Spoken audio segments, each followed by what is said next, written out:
안녕하세요. 사연을 부탁해입니다. 오늘의 사연을 소개하겠습니다. 우리 부모님은 세상에서 가장 쿨하다고 할 정도로 아들 며느리 일에 일절 관여하지 않았습니다. 결혼을 한 자식 일에 관여를 하는 것만큼 어리석은 일이 없다는 말을 하곤 했으니까요. 오빠가 결혼하기 훨씬 전부터 같은 말을 반복하곤 했었기에 오빠와 저 또한 그게 당연하다고 생각한 채 지냈습니다. 우리가 대학을 졸업하고 취업을 했을 때 부모님이 우리를 앉혀놓고 말을 했거든요. 니들 대학까지 졸업시켰으면 우린 할 일 다 끝난 거야. 그러니까 앞으로 니들 앞날은 니들이 알아서 잘 살아가도록 해. 늘 말하지만 니들 결혼에 대해서도 우린 왈가왈부하지 않을 거니까 그렇게 알고 있고 니들이 알아서 잘 준비해. 부모님의 말에 우리 남매는 고개를 끄덕이며 그동안 키워주신 것에 대한 감사 인사를 했습니다. 하지만 고모는 그런 부모님을 이상한 눈으로 바라보곤 했어요. 우리 집과 고모 집이 워낙 가까운 거리에 살았다 보니 고모가 자주 찾아오곤 했는데 어느 날 찾아온 고모가 눈을 반짝이며 엄마에게 물었어요. 언니, 내가 듣자 하니 민석이 여자친구 생겼다면서요? 그렇다고 하더라고요. 엄마가 대수롭지 않게 대답하는 모습에 고모가 의심쩍은 표정으로 입을 열었습니다. 언니가 지금 안 겪어봐서 이렇게 느긋한 건데 겪어보면 언니도 열불 터지다 못해 폭발할걸요? 아니 아들이 여자친구 생긴 게 열불 터질 일이 뭐가 있다고 그래요. 민석이 나이 정도면 결혼도 생각하고 만날 거 아니에요. 그렇겠죠. 이제 슬슬 짝을 찾아갈 나이가 되긴 했으니까요. 역시나 엄마가 대수롭지 않게 대답했는데요. 고모가 곁눈질로 엄마를 살피며 다시 입을 열었어요. 아들한테 여자친구가 생기면 엄마는 아주 찬바 신세가 되더라고요. 그러니까 엄마 선물 안 사더라도 여자친구 선물은 꼭 사고 아주 끔찍히 챙긴다니까요. 우리 아들도 봐봐요. 지 엄마 생일은 언제인 줄도 모르면서 지 마누라 생일은 하늘이 두 쪽이나도 챙긴다니까요. 한마디로 언니도 이제 그 여우 같은 여자친구한테 아들 빼앗긴 거나 다름없어요. 고모 입에서 놀랄만한 말이 튀어나왔기에 엄마가 기가 막히다는 표정으로 고모에게 일침을 가했습니다. 고모, 그런 말 했다가는 이상한 사람 취급받기 십상이니까 어디 가서 절대 그런 말 입 밖에도 꺼내지 마요. 내가 틀린 말 했어요? 평생을 애지중지 키웠는데 어디서 여우 같은 게 나타나서 우리 아들을 홀리고 있잖아요. 그러니 내가 열불이 터지지 않겠냐 그 말이에요. 고모, 자식은 소유물이 아니에요. 자식을 낳았으니 잘 키워주는 게 부모의 의무이긴 하지만 그 이후에는 독립적인 생활을 하게 그냥 둬야 하는 거예요. 우리나라 시어머니들이 고모 같은 생각을 하고 있기 때문에 허구한 날 고부 갈등이 일어나는 거잖아요. 고모 나이가 많은 것도 아닌데 그런 생각을 한다는 것 자체가 진짜 놀랍네요. 엄마가 고개를 절레절레 흔들며 혀까지 내두르고 있었는데요. 고모는 여전히 엄마 말을 이해하지 못하고 있었습니다. 내가 내 자식을 얼마나 귀하게 키웠는데 너무하잖아요. 그럼 고모네 며느리는요? 그 며느리도 집에서 귀하게 자랐어요. 요즘 세상에 귀하게 자라지 않은 사람이 어디 있겠어요. 고모도 딸을 엄청 귀하게 키웠잖아요. 그런데 그런 말을 하면 안 되는 거죠. 엄마의 일침에 고모가 잠시 뾰루통한 모습으로 입을 삐죽이다가는 다시 반격을 했습니다. 사실 며느리들이 잘만 했으면 시어머니들이 불만이 있겠어요. 요즘 며느리들은 연락도 잘 안 하고 자주 찾아오지도 않고 그러잖아요. 그러니 우리 입장에선 참 기분이 나쁠 수밖에요. 고모, 그것도 그래요. 고모네 며느리가 처음부터 못했던 건 아니었잖아요. 처음에는 여행도 같이 자주 가고 그랬는데 여행 갈 때마다 고모가 음식 맛이 어떻다, 뭐가 기분 나빴다, 매사 그런 식으로 말을 하는데 어떤 며느리가 같이 가고 싶겠어요. 제가 볼 때는 자업자득인 거예요. 말로는 딸같이 생각한다고 하고선 행동은 그냥 종부리듯 하려고 하니까 며느리들이 아주 학을 떼는 거 아니겠어요.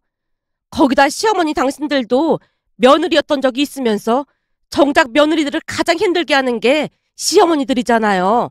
저는 그게 참 이해가 안 돼요. 고모도 그래요. 며느리를 가족이 아니고 적이라고 생각하잖아요. 제가 언제 적이라고 생각했다는 거예요? 방금도 아들 빼앗아간 불엿이라면서요. 어쩜 아들을 빼앗겠다는 말을 쓸 수가 있는 건지 저는 고모가 이해가 안 돼요. 그러면 고모도 고모부를 시어머니한테서 빼앗은 거겠네요. 라며 엄마가 쉴 새 없이 고모에게 쏟아붓고 있었는데요. 엄마 말에 화가 치밀어 올랐던 것인지 고모가 코뿔소 마냥 씩씩거리더니 비웃듯 엄마에게 말했어요. 그럼 언니는 절대로 안 그런다 그런 말인 거죠? 내가 앞으로 잘 지켜볼 테니까 언니는 계속 그렇게 고상하게 사세요. 라며 고모가 문을 박차고 나가버렸습니다. 그 모습에 엄마가 다시 고개를 절레절레 흔들고 있었고요. 엄마, 고모 진짜 화난 것 같은데 괜찮을까? 괜찮아. 이런 건 누군가 계속해서 옆에서 말을 해줘야 알지. 안 그랬다가는 평생 모른다니까. 그러면서 허구한 날 며느리 뒷담화만 하고 다니잖니. 아니 딸한테는 안 그러면서 왜 유독 아들한테 집착을 하냔 말이야. 아들을 남편처럼 생각하니까 그런 거 아니겠어? 그러니 며느리 입장에서는 얼마나 끔찍하겠어. 하긴 고모가 좀 심하긴 했어. 그러니 지금 새언니가 자주 찾아오지도 않고 그러잖아. 새언니 입장에서는 치가 떨릴 수밖에 없을 것 같긴 해. 내 말이 그 말이야. 어쩜 그런 말을 할 수가 있는 건지 이해를 할 수가 없다니까. 그 정도면 집착이야, 집착. 그러니 요즘 이혼하는 사람들이 그렇게나 많은 거야. 요즘 세상에 누가 참고 살겠어. 엄마 아빠는 그렇게 되지 않으려고 노력하는 거야. 치가 떨린다는 듯이 엄마가 온몸을 부르르 떨었습니다. 그동안 고모의 만행을 고스란히 지켜봤던지라 엄마가 더욱 그러지 않았나 싶었습니다. 그렇게 몇 년 뒤 오빠가 결혼을 했지만 부모님은 철저히 거리를 유지한 채 지내려 노력했습니다. 그런데 우리 집은 부모님이 문제가 아니라 새언니로 인해 문제가 발생하기 시작했는데요. 새언니는 우리 가족이 자신을 배척한다는 말을 입에 달고 살았습니다. 그 사건의 시작은 아빠 생신을 앞두고 일어났습니다. 새언니가 집으로 가족들을 모두 초대해서 말을 꺼냈어요. 조금 있으면 아버님 생신이신데 이번 기회에 다 같이 여행 가는 건 어떨까요? 예, 그동안 우리는 그냥 식사 정도만 했다. 니들 불편하게 여행은 무슨 여행을 가. 그냥 하던 대로 식사나 하자꾸나. 그래도 같이 여행 가고 그러면 서로도 가까워지고 좋지 않을까요? 내가 듣자하니 네 시누이가 식당도 알아보고 있던 모양인데 이번에는 그냥 식사나 하자꾸나. 그래도 같이 여행 가면 좋을 텐데 많이 아쉽네요. 입이 대빨 나와 있는 새언니의 모습에 부모님이 조금 눈치를 보는 듯 했지만 그냥 못 들은 척 하는 것 같아 보였습니다. 우리 가족이 자주 가던 식당이 있었는데 그 식당이 워낙 인기가 많다 보니 미리 예약을 해야만 했기에 제가 한 달 전에 예약을 하고 부모님에게 전달을 했거든요. 그런데 식사하기 일주일 전쯤 새언니에게 급한 일이 생겼다고 연락이 왔어요. 아가씨 어떡하죠? 아버님 생신 때 식당 예약한 거 있잖아요. 그거 날짜를 바꿀 수는 없는 거죠? 무슨 일 있는 거예요? 아니, 그때 하필 친정에 일이 생겨서요. 해외에 살던 이모가 갑자기 들어온다고 하시네요. 아빠 생신 맞춰서 예약한 거라 그냥 진행해야 될 것 같은데요. 혹시 두 분 참석 못하시면 우리끼리 그냥 식사해도 되니까 너무 걱정하지 마세요. 저기 그이는 갈 수 있을 것 같아요. 아, 그럼 그렇게 알고 있을게요. 라며 제가 전화를 끊었습니다. 그 뒤 아빠 생신날이 되었고 새언니를 제외한 가족들끼리 식사를 하고 즐거운 시간을 보냈는데요. 다음날 새언니가 전화를 해서는 이상한 소리를 하는 게 아니겠어요? 아가씨, 저 너무 서운했어요. 네? 그게 무슨 말씀이세요? 아니, 제가 시간이 안 된다고 말을 하면 당연히 날짜를 옮길 줄 알았거든요. 그게 우리는 그동안 그렇게 했는걸요. 저번 생신 때는 제가 일이 있어서 참석을 못했지만 오빠가 두 분 모시고 식사를 했거든요. 부모님 두 분 다 그다지 신경 쓰지 않으니까 걱정 안 하셔도 될 것 같아요. 제 나름대로 새언니가 불편하지 않도록 이야기를 했는데요. 순간 새언니가 볼멘 소리를 했습니다. 아니 그게 아니라 이제는 저도 가족인데 너무 냉정한 것 같아서 하는 말이죠. 네? 냉정하다니요? 그렇잖아요. 가족 중 누군가가 못 갈 상황이라면 대부분은 날짜를 바꾸지 않나요? 언니, 그때도 말씀드렸지만 그 식당 부모님께서 좋아하는 식당이고 예약하기도 힘든 식당이에요. 그래서 아빠 생신에 맞춰서 미리 예약을 했던 거라 그냥 진행했던 것뿐입니다. 그리고 무엇보다도 부모님이 괜찮다고 그냥 진행하라고 했던 거고요. 다시 한번 말씀드리지만 우리 부모님 그런 거 개의치 않는 분들이니까 신경 쓰지 마세요. 아니, 그래도 저는 좀 이해가 되질 않네요. 모름지기 가족이라고 하면 모든 걸 같이 해야 하는 거잖아요. 근데 가족들이 저를 배척하는 느낌이 들어서 기분이 썩 좋지가 않았어요. 새언니의 말에 조금은 기분이 나빴지만 잘 마무리하고 전화를 끊었는데요. 제 입장에서는 기분이 나쁠 수밖에 없었습니다. 제가 예약을 급하게 한 것도 아니었고 이미 한 달 전에 예약을 했던 건데 새언니 본인 일로 인해 변경하게 되는 것에 대해 오히려 미안해해야 하는 게 아닌가 싶었거든요. 하지만 평소 절대로 신의 짓을 하지 말라고 엄마가 신신당부를 했기에 아무에게도 말을 하지 않은 채 그냥 삭히고 말았습니다. 그렇게 시간이 지나 엄마 생신날이 다가왔고 새언니가 꼭 가족여행을 가자고 어찌나 야단이던지 결국 제주도로 여행을 가기로 했는데요. 펜션을 알아보고 있던 제게 엄마가 넌지시 물었어요. 각자 방에서 지내는 게 네 새언니 입장에서는 편하지 않을까 싶은데 펜션보다 호텔로 잡지 그래. 그런가? 알았어. 그럼 호텔로 예약할게. 라며 제가 호텔로 예약을 했습니다. 예약을 하고 새언니에게 물어봤더니 새언니도 흔쾌히 대답을 했고요.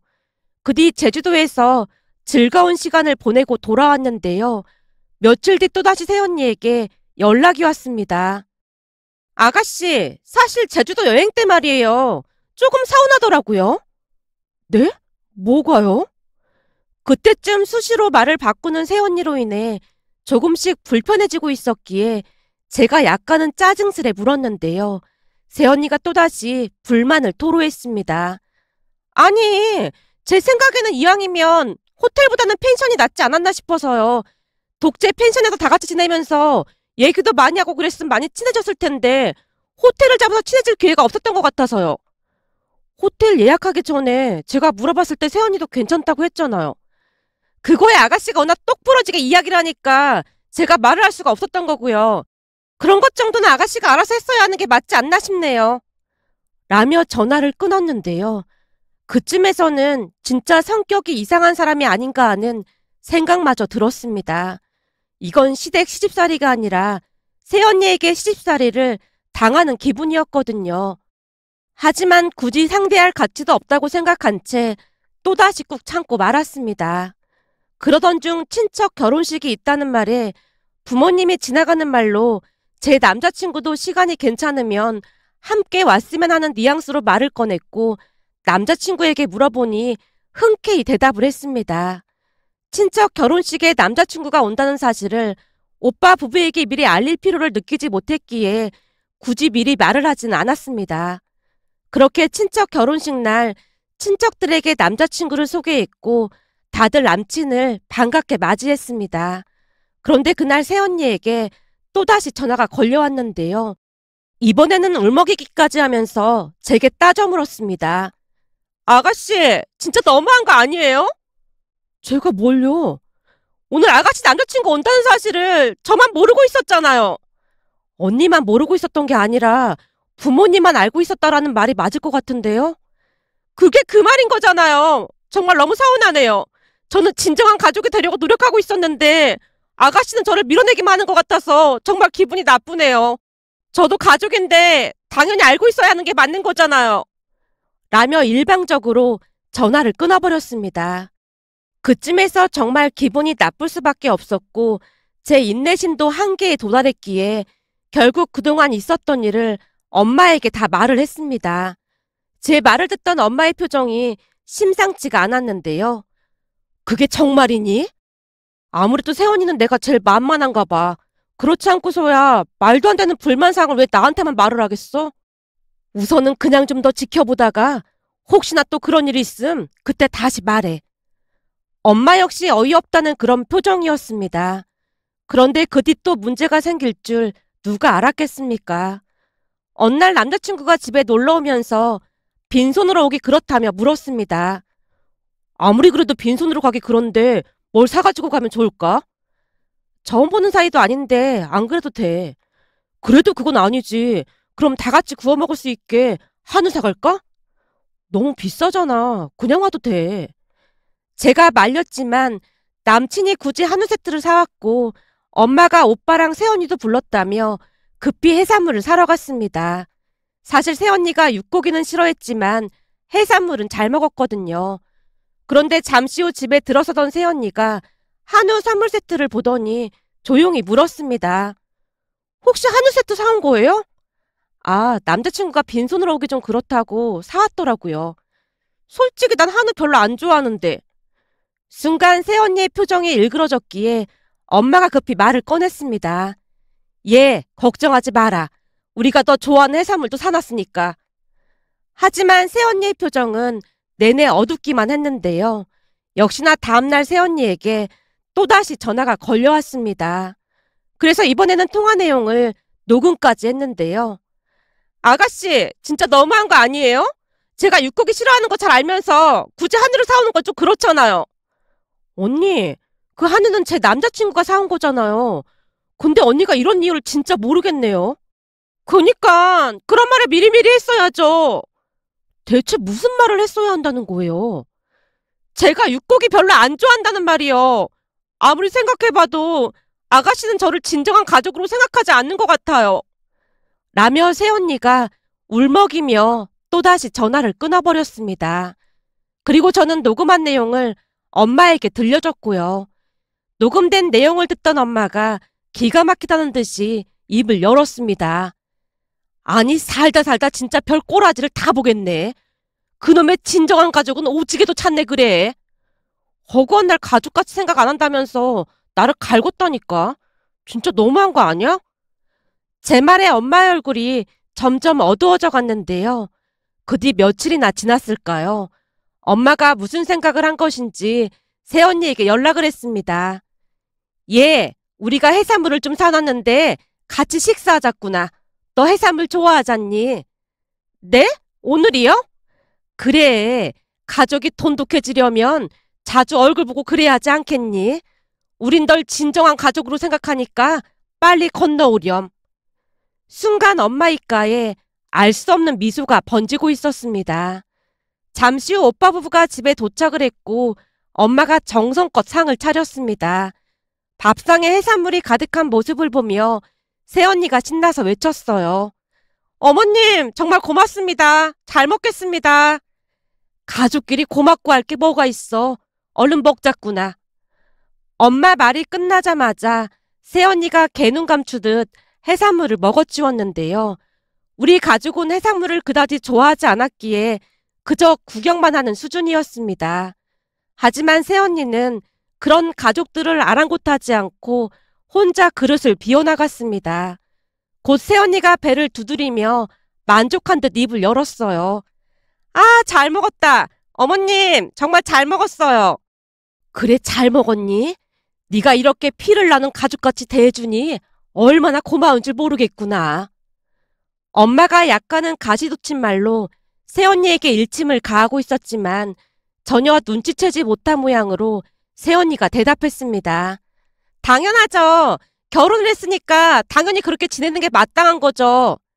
그렇구나. 그래서 말인데 네 시누이한테 듣자 하니 그동안 우리가 널 진정한 가족으로 대해주지 않는 것 같아서 많이 서운했다며? 사실 좀 서운하긴 했어요. 왠지 모르게 저만 배척하는 기분이 들었거든요.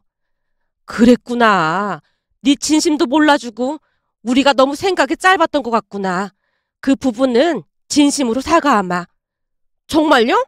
어머님께서 이렇게 진심으로 사과를 해주시니까 그럼 저도 다 이해하고 넘어갈게요. 역시나 우리 며느리가 속도 이렇게나 깊다니까. 그래서 말인데 네가 우리 딸한테 했던 말들을 내가 곰곰이 되짚어보니 잘못한 게 한두 가지가 아니라는 생각이 들어서 잠이 안 오지 뭐니. 아니에요 어머님. 앞으로 잘하시면 되는 거죠. 그래. 그래서 네 말대로 이제부터는 진정으로 널 우리 가족으로 받아들일 생각이니까 지금부터 내가 하는 말 잘 들으렴. 엄마가 잠시 말을 멈춘 뒤 새언니를 뚫어져라 바라봤는데요. 엄마 사과가 마음에 들었던 것인지 새언니가 방실방실 웃고 있었습니다. 그런데 그 순간 엄마 입에서 충격적인 말이 새어나왔어요. 자, 그럼 지금부터 내 말 잘 들어라. 내가 그동안 여기저기에 들어보니 며느리는 딸이 아니니까 서로 예의를 지켜야 한다고 해서 나름 너한테 예의를 지켰던 건데 넌 그게 서운했다고 하니 내가 얼마나 어리석은 짓을 했던 것인지 알겠더구나. 그래서 말인데 김장할 때 며느리인 너는 안 부를 생각이었거든. 근데 깊고 깊은 네 생각을 따라야 하니 앞으로 너도 참석하렴. 네 진심을 몰라줘서 정말 미안하구나. 네? 김장을요? 그래. 본디 김장이라고 하면 가족들이 먹을 김치를 만드는 일뿐만 아니라 도란도란 이야기를 나누면서 가족 단합도 하고 그런 의미가 있는 법인데 우리가 네 기쁜 뜻을 미처 헤아리지 못했던 것 같구나. 그러니까 앞으로 꼭 참석하도록 하렴. 아, 그러니까 김장에 참석하란 말씀이신 거죠? 새언니가 안절부절 못한 채 대묻고 있었지만 들은 척도 하지 않고 엄마가 다시 말을 이어갔습니다. 그럼 김장은 참석하는 걸로 알고 있으마. 거기다가 니들이 결혼한 뒤로 혹시나 네가 눈치 볼까 싶어 제사도 합쳤었거든. 근데 가족끼리 눈치 볼 게 뭐가 있겠어. 본디 가족이라면 다 같이 모여서 제사 음식 만들면서 화목을 다지고 그래야 하는 거잖니. 그래서 합친 제사를 다시 원상복구할 생각이니까 너도 매번 참석해서 진정한 가족의 모습을 보여줬으면 좋겠구나. 네? 제사를요? 요즘은 제사 많이 없애기도 하던데 굳이 복구할 필요가 있을까요? 아니지. 너만 소외시키고 그동안 널 진정한 가족으로 생각하지 않은 것 같아서 내가 반성을 많이 했다. 그러니 앞으로 너도 모든 제사에 참석해주기 바란다. 그동안 네만 몰라줘서 정말 미안하구나. 엄마가 새언니 손까지 꼭 잡고는 다시 한번 사과를 했는데요. 그쯤에서 새언니 표정이 말이 아니었습니다. 하지만 거기서 끝나지 않았고 엄마가 다시 말을 이어갔어요. 그리고 마지막으로 그동안 우리가 매달 봉사활동을 가는 보육원이 있어. 이건 오래전부터 했던 건데 이것도 꼭 좀 참석하렴. 네 맘이 그런 줄 알았으면 우리가 진즉에 봉사활동에 데리고 가는 건데 네 맘도 몰라주고 내가 나이를 헛먹었다는 생각까지 들더구나. 그러니 너도 꼭 참석하렴. 이제 와서 곰곰이 생각해보니 네가 진정한 가족이 되려고 회사까지 그만둔 걸 내가 이제 알았지 뭐니. 앞으로는 내가 주의하고 또 주의하마. 엄마가 다시 한번 새언니에게 사과를 했고 새언니가 몹시 당황한 채 어쩔 줄을 몰라 하고 있었어요. 그날 새언니는 침울한 표정으로 집으로 돌아갔는데요. 며칠 뒤 새언니가 찾아와서 진지한 표정으로 입을 열었습니다. 어머님, 저 있잖아요. 다시 취업했어요. 뭐? 취업을 했다니 그게 무슨 말이야? 살아보니까 그의 월급으로는 도무지 생활이 안 되더라고요. 그래서 알아보다가 동네 마트에 계산한 자리가 있다고 하길래 바로 취업했어요. 뭐? 너 기존에도 서비스업에 있다가 힘들어서 못하겠다며 결혼하자마자 회사 그만뒀었잖니.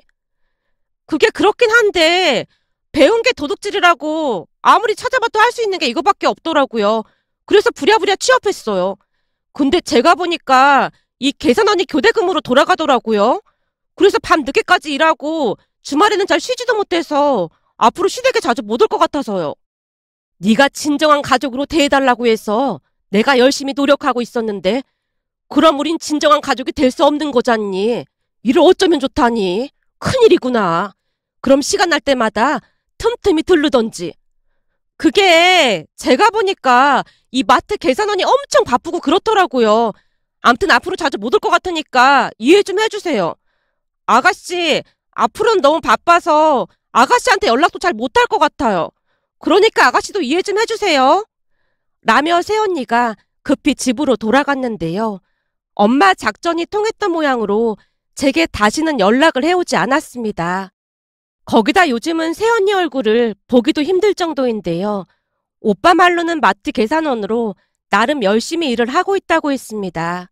얼마 전에는 엄마가 오빠 부부를 앉혀놓고 조용히 말을 꺼냈어요. 진정한 가족은 서로를 응원해 주는 거잖니. 그래서 우린 자식들한테 재산 한 푼도 안 주고 다 쓰고 갈 참이야. 우리 딸이 이만큼 키워준 것만으로도 대단하다고 응원해 주더구나. 진정한 가족인 니들도 응원해 줄 거지? 우리 며느리 덕분에 진정한 가족의 의미를 깨닫게 돼서 얼마나 다행인지 모르겠다. 역시 이래서 집안에 사람이 잘 들어와야 한다니까. 그럼 나중에 저희 도와주기로 했던 건 어떻게 되는 거예요? 예, 그때는 내가 진정한 가족의 의미를 몰라서 그랬던 거고, 네 덕분에 이제는 깨달았으니까 우린 이제부터 슬슬 여행이나 다니고 그러면서 살 생각이다. 우리 며느리가 우리한테 부담 주지 않으려고 취업까지 했는데 내가 뭘 걱정하겠니? 요즘 젊은 사람들은 부모 재산 탐내고 난리도 아니던데 어쩜 우리 며느리는 열심히 맞벌이를 해서 스스로 살아갈 생각까지 하고 우리가 며느리 복이 있는 게 확실하다니까. 진정한 가족이 뭔지 깨닫게 해줘서 정말 고맙구나. 라며 엄마가 새언니 등을 토닥여주고 있었는데요. 사실 나중에 부모님이 가지고 있던 아파트를 처분해서 우리 남매에게 공평하게 나눠주기로 했었거든요. 그런데 그날 엄마가 오빠 부부에게 없었던 일로 하자고 했고 얼굴까지 시뻘개진 채 새언니가 집으로 돌아갔습니다. 어느 날은 엄마가 속 시원하다는 듯이 말을 꺼냈어요. 아유, 얼마나 속이 시원한지 10년 묵은 채증이 싹 다 내려갔네. 엄마가 한박 웃음을 지었습니다. 그렇게 새언니는 여전히 마트에서 계산원으로 일을 하고 있는데요. 아파트 전세 대출을 꽤 받았던지라 이자 부담이 많다 보니 둘이 엄청 아끼면서 산다고 했어요. 거기다 이 사태가 새언니 때문에 일어난 일이라며 오빠가 대놓고 새언니를 달달 볶아대고 있다고 합니다. 덕분에 새언니가 잔뜩 주눅이 든 채 오빠 눈치만 보고 있다네요. 그 뒤 우리 집에도 다시 평화가 찾아왔습니다. 새언니의 행동을 보며 문득 되로 주고 말로 받는다는 말이 떠올랐는데요. 그래도 다행인 건 그렇게 악한 사람은 아니었던지 여전히 마트에서 열심히 일을 하면서 대출금을 갚기 위해 노력은 하고 있다고 합니다. 며칠 전 새언니의 얼굴을 봤는데 고생을 하긴 했던 모양으로 살이 많이 빠진 모습이었습니다. 그 모습에 예전 일들이 떠올라 이렇게 글 남겨봅니다. 오늘의 사연은 여기까지였습니다. 즐겁게 보셨다면 구독, 좋아요 부탁드립니다. 고맙습니다.